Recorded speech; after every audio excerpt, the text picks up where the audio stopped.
ഗാസയിലെ നിർണായകമായ റാഫ ക്രോസിംഗിന്റെ നിയന്ത്രണം ഇസ്രായേൽ പിടിച്ചെടുത്തു. ഈജിപ്തിൽ നിന്നും ഗാസയിലേക്കുള്ള സുപ്രധാന പ്രവേശന കവാടത്തിന്റെ നിയന്ത്രണമാണ് ഇസ്രായേൽ ഏറ്റെടുത്തിരിക്കുന്നത്. ഈജിപ്തും ഖത്തറും മുന്നോട്ട് വെച്ച വെടിനിർത്തൽ കരാർ സംബന്ധിച്ച ചർച്ചകൾ പുരോഗമിക്കുന്നതിനിടെയാണ് ഇസ്രായേൽ പ്രതിരോധ സേന തന്ത്രപ്രധാനമായ നീക്കം നടത്തിയിരിക്കുന്നത്.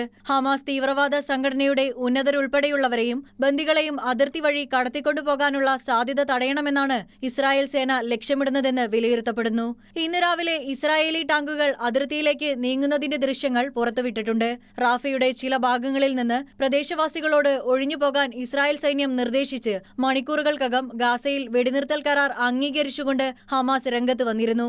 ഇതോടെ റാഫ ഹമാസിന് നിർണായകമാണെന്ന് ഇസ്രായേൽ തിരിച്ചറിഞ്ഞിരുന്നു. ഇതോടെയാണ് ഈജിപ്തിലേക്കുള്ള തന്ത്രപ്രധാനമായ അതിർത്തി കവാടത്തിന്റെ നിയന്ത്രണം സേന ഏറ്റെടുത്തിരിക്കുന്നത്. റാഫ ക്രോസിംഗിന്റെ ഗസാൻ ഭാഗത്തിന്റെ നിയന്ത്രണം ഏറ്റെടുത്തതായി ഇസ്രായേൽ സേന സ്ഥിരീകരിച്ചു.